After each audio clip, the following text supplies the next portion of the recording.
Amém, pastor Arielston. Muito obrigado pelas palavras. Eu tenho meu coração cheio de alegria por participar dessa conferência da Igreja Presbiteriana de Manaus, uma igreja que eu conheço há muitos anos, que tem uma ligação muito forte comigo, especialmente pela visão missionária. Como disse o pastor de Jardim, o DNA missionário dessa igreja é conhecido em todo o Brasil, fora do Brasil.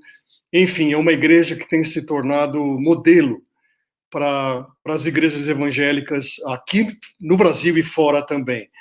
Alegria muito grande em estar também com o pastor Francisco, meu companheiro, meu amigo. Servimos juntos durante alguns anos no interior de São Paulo, em Sorocaba, e ele me recebeu na sua igreja. E, enfim, nós tivemos um tempo muito especial juntos. Eu tenho um carinho e um apreço muito grande por ele. E conheço também alguns pastores da igreja de Manaus. Então eu quero agradecer o convite, dizer da minha profunda alegria mesmo em poder compartilhar da palavra nessa noite. Eu espero que você esteja com o coração muito aberto, com o coração realmente pronto para ouvir aquilo que Deus tem a falar para nós nessa noite. Eu estou falando para pessoas que têm muita experiência, que já têm vivência missionária, e o tema que foi proposto foi exatamente esse: o cuidado do missionário para que o trabalho dele possa avançar. Isso é muito importante, não é? Nós precisamos ter essa consciência do cuidado do obreiro para que o trabalho possa crescer. E há pessoas também de outros lugares, quem sabe ouvindo, de outras igrejas, outras comunidades, e nós queremos então compartilhar com você. E separamos um trecho da palavra que eu quero ler, que está no Evangelho de Mateus, capítulo 10, a partir do verso 1. Você tem aí também na tela o texto, se você quiser ler também, acompanhar na sua Bíblia, mas diz assim a passagem do Senhor: chamando seus 12 discípulos, deu-lhes autoridade para expulsar espíritos imundos e curar todas as doenças e enfermidades. Esses são os nomes dos 12 apóstolos. Primeiro, Simão, chamado Pedro, e André, seu irmão Tiago, filho de Zebedeu, e João, seu irmão. Tiago, filho de Zebedeu, e João, seu irmão. E Filipe, Bartolomeu, Tomé e Mateus, o publicano. Tiago, filho de Alfeu, e Tadeu, Simão, o Zelote, Judas Iscariotes, que o traiu. Agora preste bem atenção. Jesus enviou os 12 com as seguintes instruções: não se dirijam aos gentios, nem entrem em cidade alguma dos samaritanos. Antes, dirijam-se às ovelhas perdidas de Israel. Por onde forem, preguem essa mensagem: o reino dos céus está próximo. Curem os enfermos, ressuscitem os mortos, purifiquem os leprosos, expulsem os demônios. Vocês receberam de graça, deem também de graça. Não levem nem ouro, nem prata, nem cobre em seus cintos. Não levem nenhum saco de viagem, nem túnica extra, nem sandálias, nem bordão, pois o trabalhador é digno do seu sustento. Na cidade ou povoado em que entrarem, procurem alguém digno de recebê-los e fiquem em sua casa até partirem. Ao entrarem na casa, saúdem-na. Se a casa for digna, que a paz de vocês repouse sobre ela. Se ela não for, que a paz retorne para vocês. Se alguém não os receber, nem ouvir suas palavras, sacudam a poeira dos pés quando saírem daquela casa ou cidade. Eu lhes digo a verdade: no dia do juízo haverá menor rigor para Sodoma e Gomorra do que para aquela cidade. Eu os estou enviando como ovelhas entre lobos. Portanto, sejam astutos como as serpentes e sem malícia como as pombas. Tenham cuidado, pois os homens os entregarão aos tribunais e os açoitarão nas sinagogas deles. Por minha causa, vocês serão levados à presença de governadores e reis como testemunhas a eles e aos gentios. Mas quando os prenderem, não se preocupem quanto ao que dizer ou como dizê-lo. Naquela hora lhes será dado o que dizer, pois não serão vocês que estarão falando, mas o Espírito do Pai de vocês falará por intermédio de vocês. O irmão entregará à morte o seu irmão e o pai o seu filho. Filhos se rebelarão contra seus pais e os matarão. Todos odiarão vocês por minha causa, mas aquele que perseverar até o fim será salvo. Quando forem perseguidos no lugar, fujam para outro. Eu lhes garanto que vocês não terão percorrido todas as cidades de Israel até que venha o Filho do Homem. Que Deus abençoe a palavra que nós acabamos de ler. Quando eu leio essa passagem, eu fico em temor e tremor, porque nela está registrada o perfil desse homem ou dessa mulher que nós chamamos de missionário. Esse é o relato que Jesus dá aos 12, que ele chama para andarem com ele. Eu me lembro de anos atrás, eu cheguei numa madrugada no aeroporto de Amman, na Jordânia, e eu estava indo lá para visitar um casal de missionários. E quando eu estava ali, saindo do avião e entrando num lugar ali do aeroporto, naquela cidade do mundo árabe, aquele missionário com o qual eu ia estar, ele veio rapidamente, me abraçou e disse: Oswaldo, eu já sei por que você chegou aqui. E eu disse: você sabe o motivo? Ele falou: eu sei. Você veio aqui para me buscar, para eu ir de volta para o Brasil. E eu falei para ele exatamente o contrário. Eu estou aqui para ajudá-los, ajudar você, sua esposa, seus filhos. Nós vamos ter um tempo juntos para que vocês possam produzir ainda mais como missionários. Na verdade, irmãos, nós temos tido um problema. Às vezes nós preferimos negar a realidade, o problema que nós temos passado, o que está à nossa volta. Aquilo que é real, que é verdadeiro, às vezes nós deixamos de lado. Nós preferimos dourar a pílula, especialmente se são situações difíceis de resolver. E às vezes nós passamos essa ideia na obra missionária. A obra missionária é uma bênção, é algo fantástico, tremendo, mas existem lutas. E essas lutas precisam ser encaradas de frente. Eu me lembro de um dia ler um livro do N. Cordeiro, e ele trata exatamente do esgotamento de pastores e líderes, e ele afirma uma coisa muito interessante. Ele diz: nós nunca nos esquecemos que somos cristãos. Nós esquecemos que somos humanos e que um único equívoco pode afetar o potencial de nosso futuro. Veja bem o que diz esse pastor.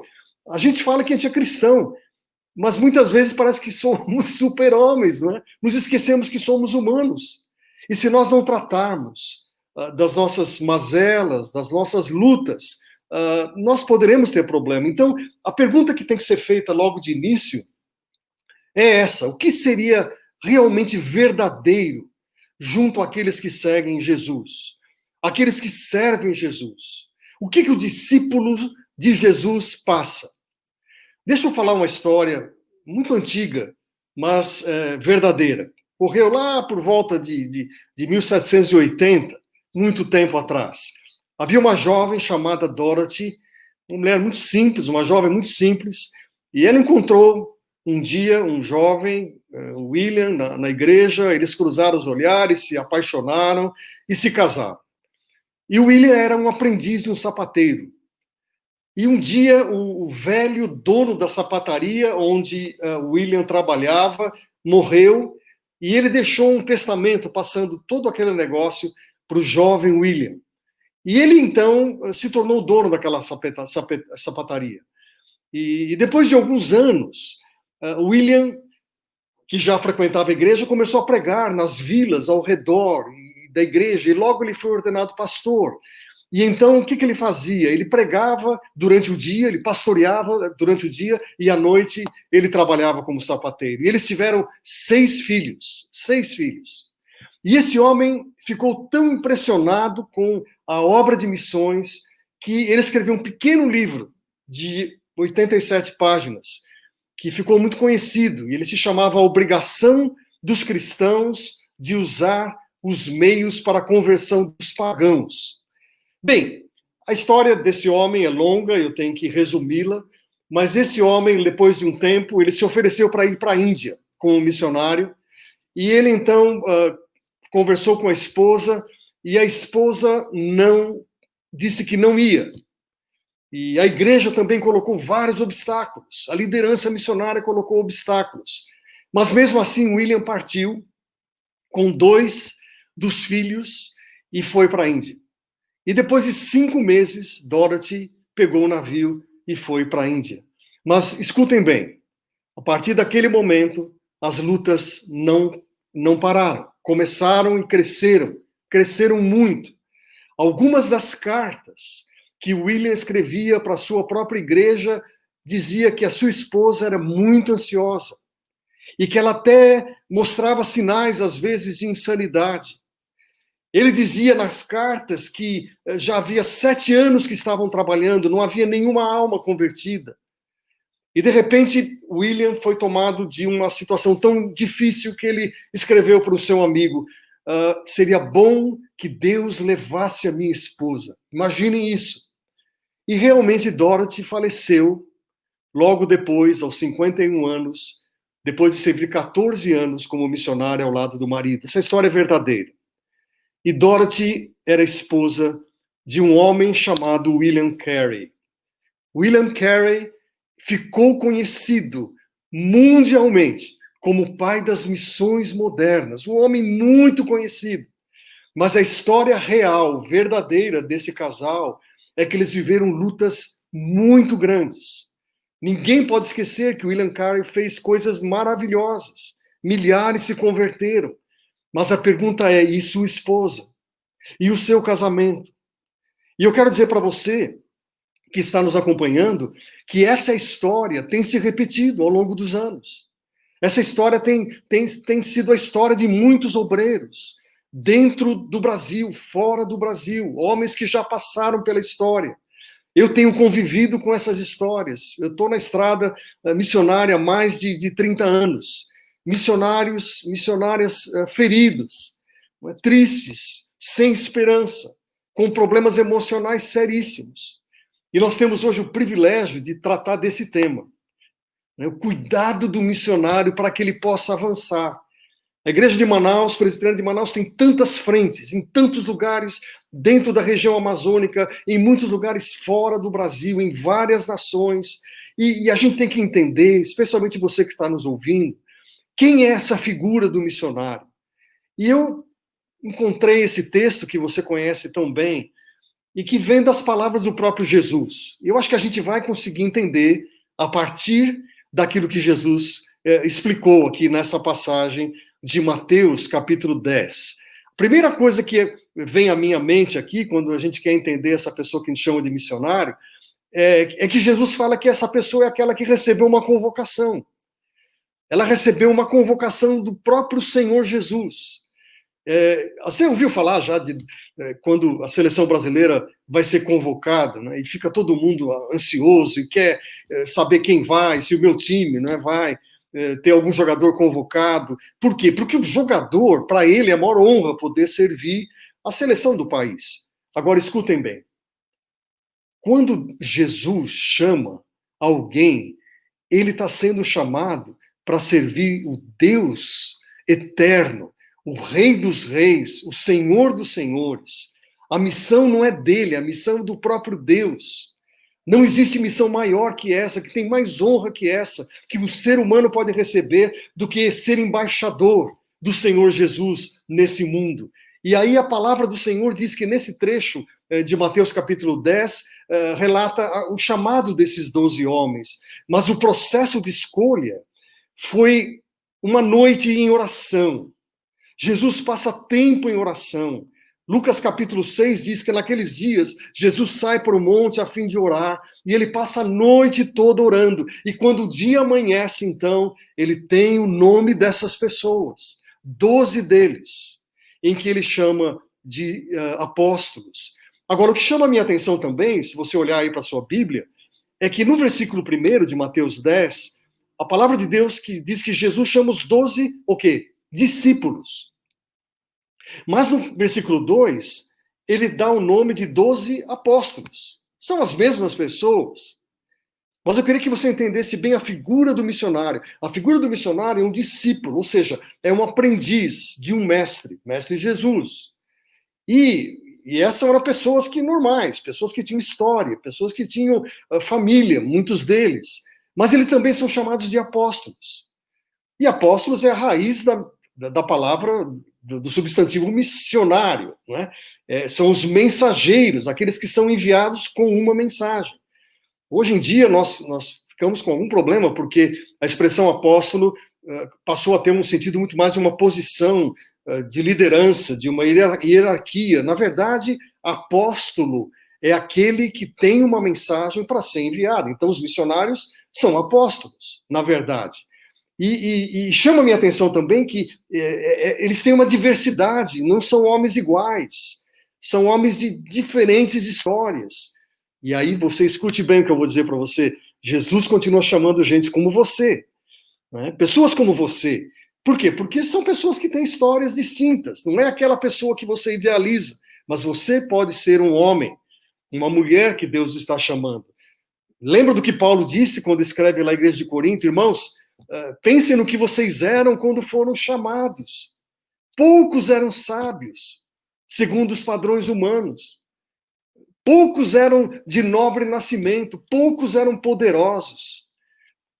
Deus chama, através de Jesus, a quem Ele quer. Uma segunda coisa que chama a minha atenção é que esses homens chamados por Jesus, no trecho de Mateus 10, eles são chamados para receberem a autoridade do próprio Jesus. Veja, esse trabalho dos 12 não está fundamentado em meritocracia, porque eles tinham algum mérito. Não estava fundamentado numa formação que eles teriam especial, ou porque eles fariam parte de uma família nobre. O que diferenciava esses 12 homens, escute bem, é que eles tinham autoridade vinda de Jesus. Glória a Deus por isso. Né? A autoridade que vinha do próprio mestre. E aí a palavra diz, no versículo 1, Jesus dá autoridade para eles expulsarem de demônios, espíritos imundos, curar toda sorte de enfermidade.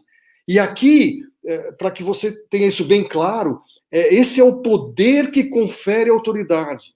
É um poder que dá autoridade, até os dias de hoje, para expulsar espíritos imundos, curar toda sorte de enfermidade. Seguindo, então, para você entender o perfil desse missionário, Jesus chama esses homens, e eles são aqui, nesse trecho, comissionados, eu diria assim, prioritariamente para um grupo de pessoas. Versículos 5-8 diz isso. Jesus fala para eles, olha, vocês não entrem em nenhum lugar onde estão os samaritanos, mas vocês se dirijam prioritariamente a quem? As ovelhas perdidas, as ovelhas perdidas de Israel. Jesus estava, para você saber, naquela região da Galileia. E ali diz, Mateus capítulo 4 fala muito sobre isso, ele estava pregando as boas novas, ele estava curando toda sorte de enfermidade, e ele estava ali na Galileia. E Jesus diz então para os 12, vocês não vão em direção aos gentios, vocês não vão em direção aos samaritanos, o foco é o povo perdido de Israel. É claro que depois eles iriam alcançar os gentios, certamente, iam alcançar os samaritanos, mas aquele era o objetivo. Jeremias 50 diz assim, versículo 6, quando você quer entender o povo de Israel, meu povo tem sido ovelhas perdidas, diz o profeta Jeremias. Seus pastores as desencaminharam, fizeram com que elas perambulassem pelos montes. Então, há 3 situações muito claras aqui que eu quero que você preste bem atenção. Primeiro, aqueles homens recebem um chamado. Esse é o perfil do missionário. Esses homens recebem poder e autoridade de Jesus. Esse é o perfil do missionário. E esses homens têm um povo prioritário a ser alcançado. Inclusive, acontece isso até hoje. Agora, algo incrível, e eu quero que você fique bem aqui comigo, algo incrível começa a acontecer a partir do versículo 9 do texto de Mateus, capítulo 10. Por quê? Porque aqui, e eu quero falar para você de uma forma bem clara, aqui começa a ser descrita um perfil das situações que o missionário ou o discípulo de Jesus passaria. E aqui, então, começa a gente a ter subsídio para entender por que os missionários hoje precisam de cuidado. Não sei se eu estou sendo claro Eu estou tentando falar de uma forma bem simples, bem clara. A partir do versículo 9, você começa a entender. E aí eu vou começar a dar alguns pontos, se você estiver anotando, você está vendo aí também na tela. Mas a primeira coisa é que esses homens são chamados para exercer um ministério sobrenatural. Veja o versículo 8. Curem os enfermos, ressuscitem os mortos, purifiquem os leprosos, expulsem os demônios. Vocês receberam de graça, vocês vão dar de graça. Interessante porque quando Jesus fala isso, ele não está dizendo para eles permanecerem nas sinagogas. Eles não são chamados para ficar nos espaços religiosos. Eles tinham que ir de casa em casa. Eles tinham que ir de rua em rua. Eles tinham que sujar os pés nas areias ali da Palestina. Então, era um trabalho fora desses espaços que nós chamamos religiosos, que são os templos, hoje. Isso é muito importante, porque o missionário, ele precisa de ajuda. Por quê? Porque ele não está dentro de uma igreja, de um templo. Ele está andando. E ele tem essa mensagem para pregar, para dar testemunho da verdade. E aí o que acontece? Quando esses missionários começam a andar, no mesmo caso dos discípulos, aqui no caso, os doentes clamavam por cura. Você pode imaginar os discípulos andando naquelas ruas e alguém pegando e tocando e dizendo, eu preciso de uma oração. Ou o leproso, não é, com as marcas da lepra, fazendo com que ele ficasse afastado de tudo e de todos. E ele então pedindo graça, pedindo misericórdia. Você pode parar um pouco para pensar na tremenda pressão emocional que esses discípulos passavam. Gente, eles eram seres humanos. Eles não eram super-homens, como não são os missionários, não somos nenhum de nós. Havia desgaste físico, desgaste emocional. O fato deles exercerem o ministério com poder dado por Jesus não os deixava imunes aos desgastes. Outra coisa importante, esses homens e mulheres são chamados para ter um estilo de vida diferente dos demais, um estilo de vida simples. Não levem nem ouro, nem prata, nem cobre em seus cintos. Não levem saco de viagem, nem túnica, nem sandália, nem bordão. E aí Jesus fala, porque o trabalhador é digno do seu sustento, ou do seu salário. Então eles não deveriam levar grana, né, dinheiro. Não precisa levar bolsa, nem alforje, né, seu cartão de crédito, a sua carteira que você guarda dentro. Não leve isso. Não leva mais que um par de sandálias. Então a conclusão mais óbvia que a gente pode entender a partir da passagem é que Jesus queria imprimir naqueles homens um estilo de vida simples, sem ostentação, livre das pressões da sociedade que nos mede por aquilo que temos e não por aquilo que somos. E isso, vamos convir, é um ponto de tensão para o missionário. O missionário, ele começa a conviver com situações limite. Deixa eu tentar explicar isso melhor para você. O missionário deixou sua casa, ele deixa os familiares, ele deixa os amigos, ele deixa a igreja que é parte da família dele. Provavelmente o orçamento dele cai e ele vai para o campo. E aí um filho pode ficar doente e ele fala, não tenho mais aquele plano médico. E se os alimentos começarem a subir de preço? E se o país que eu estou vindo entrar em crise? E se, de repente, o pastor da igreja muda? E eu já tive isso várias vezes como missionário, experiência, né? Pastor muda, eu falo, Senhor, toma conta daquele homem que está entrando lá, que ele tem a mesma visão missionária. Né?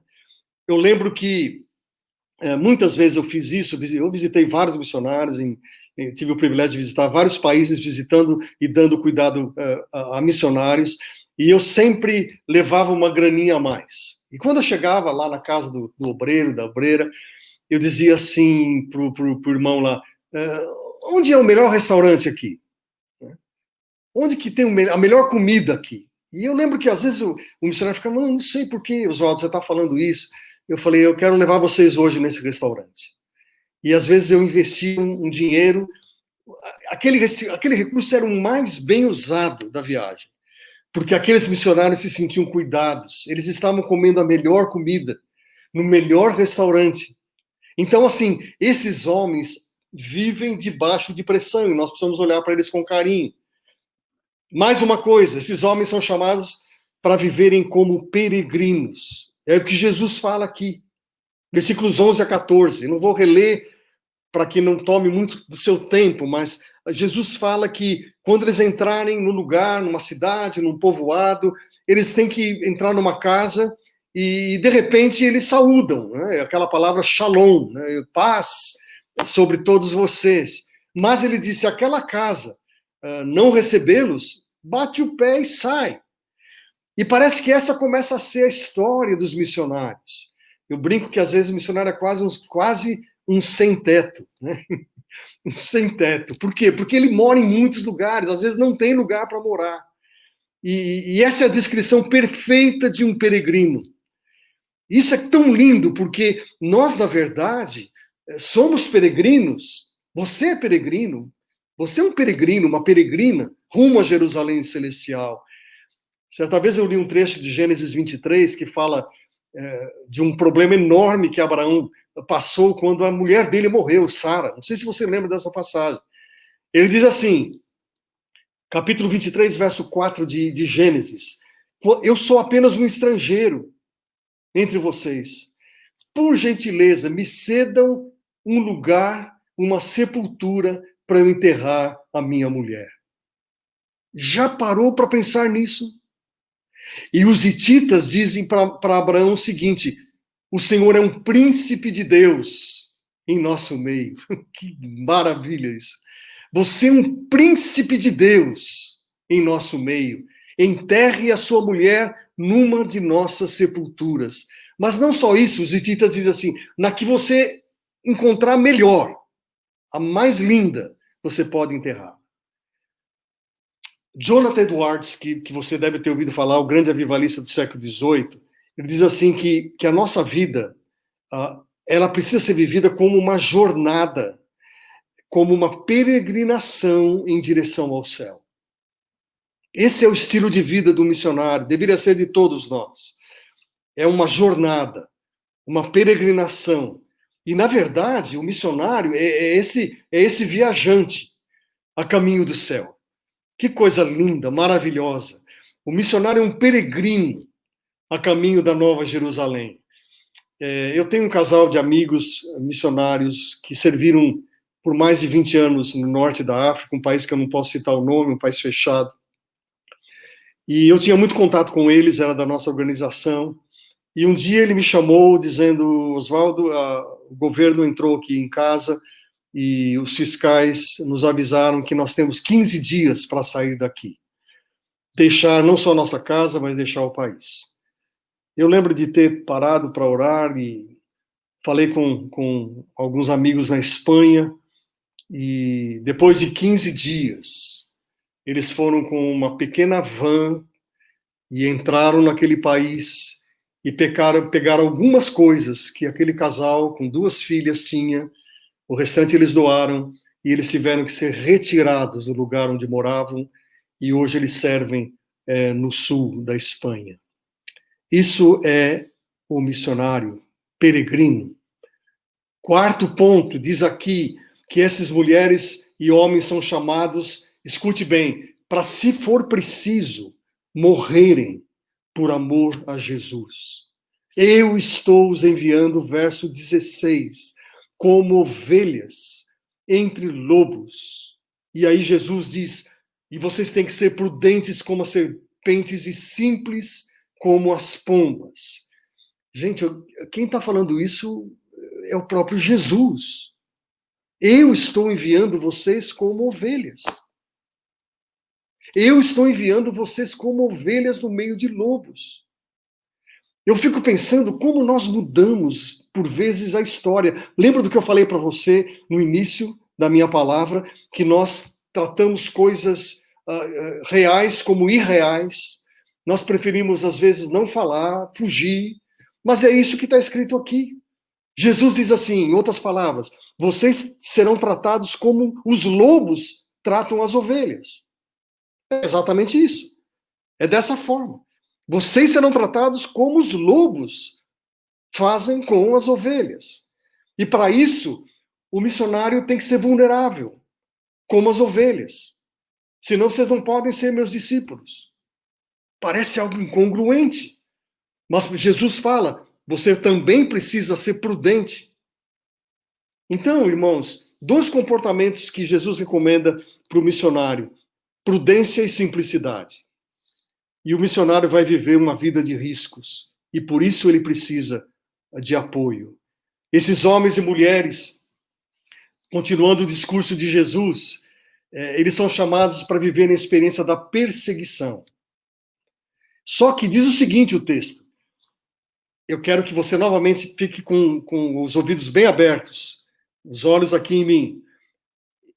Ele diz, Jesus, que essa experiência de perseguição viria do poder civil, mas também do poder religioso. Isso é muito importante. Diz assim, tenham cuidado, versículo 17, que os homens os entregarão aos tribunais e o açoitarão nas sinagogas. Por minha causa, vocês serão levados à presença de governadores, poder civil. Então, nós temos duas áreas aqui que confrontam a vida do missionário. A área civil e a área religiosa. Eu, sinceramente, irmãos e irmãs, eu não sei qual que é a mais complicada. Sinceramente. Porque eu já vi as duas acontecendo. E muitas vezes, dentro dos ambientes chamados religiosos, existe perseguição.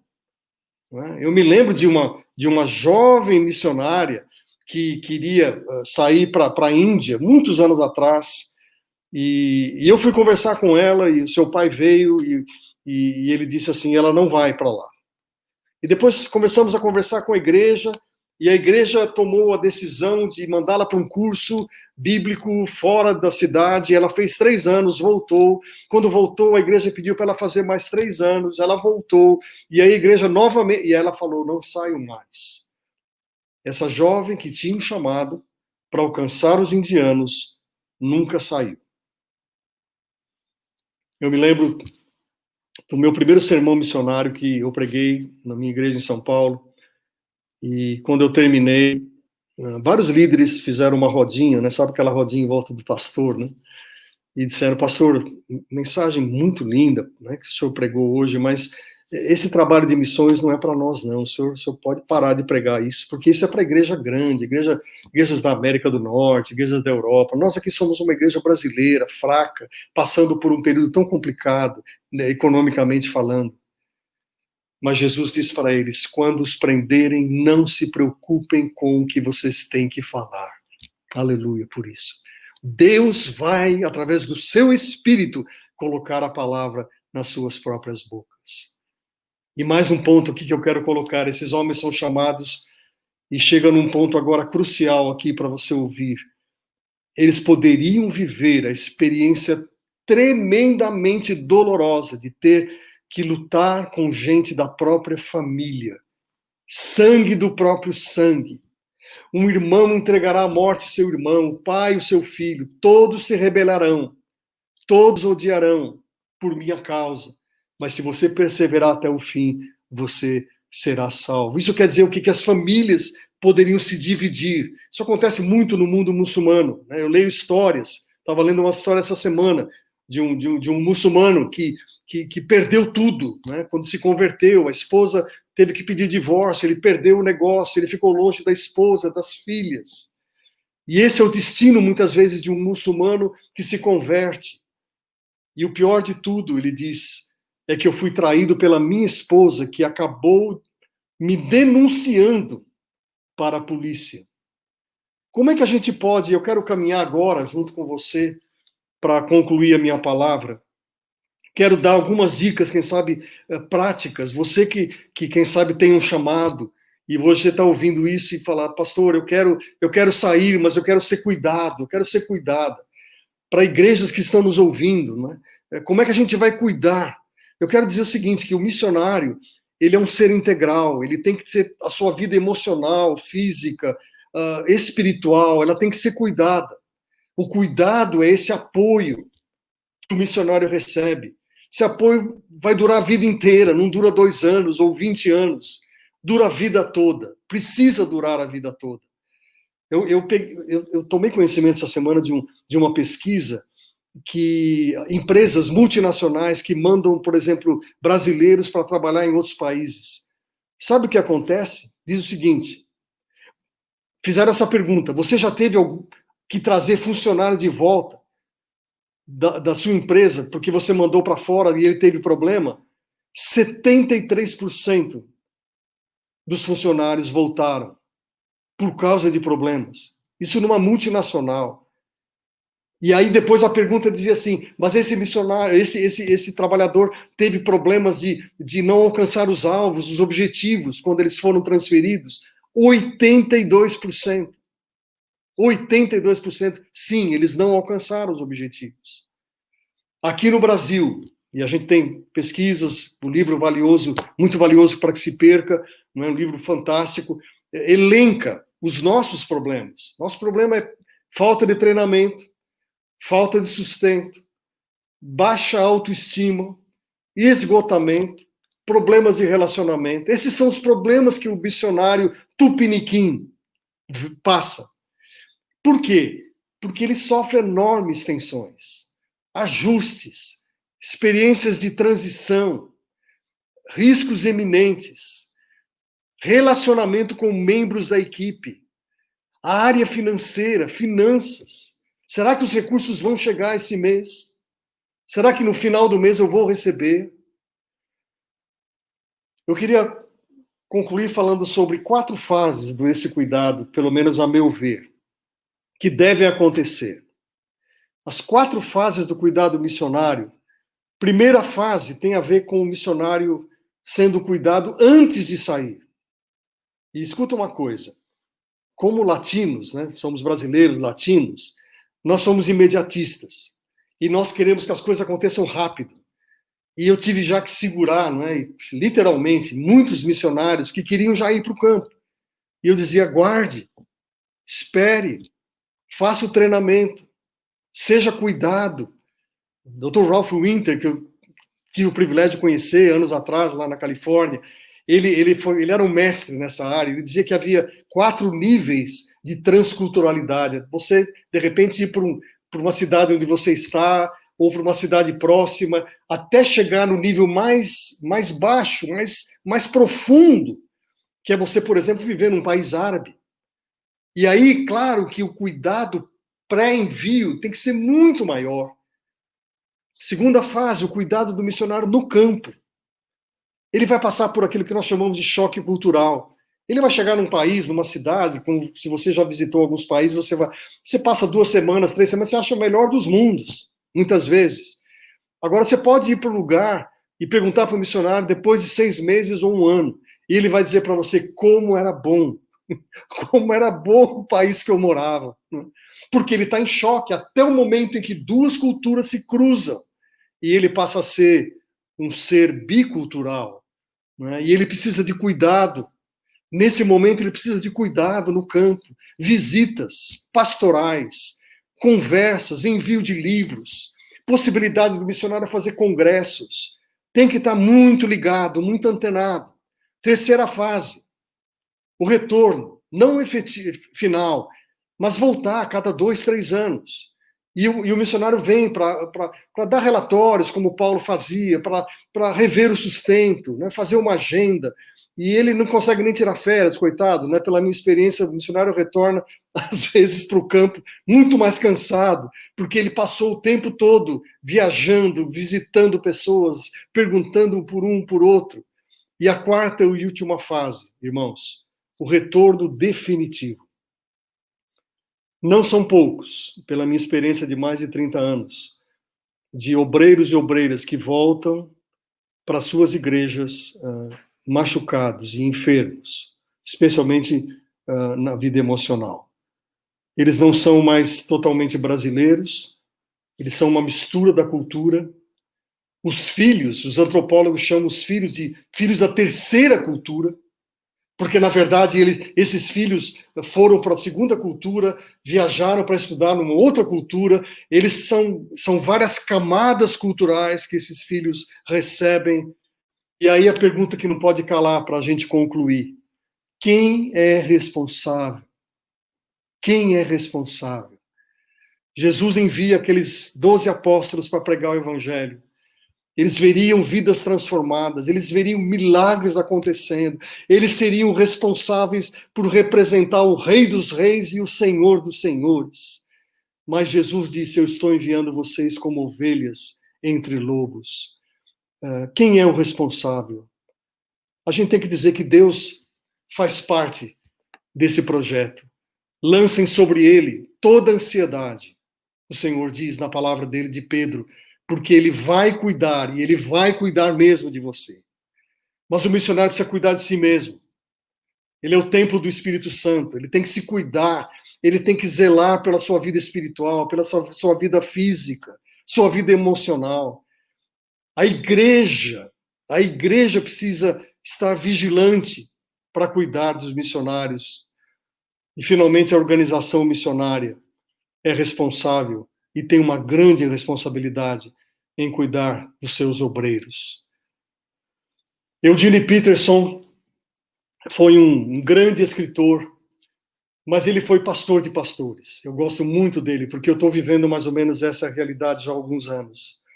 E uma vez Peterson disse o seguinte: meu trabalho não é resolver os problemas das pessoas ou fazê-las felizes, mas ajudá-las a ver a graça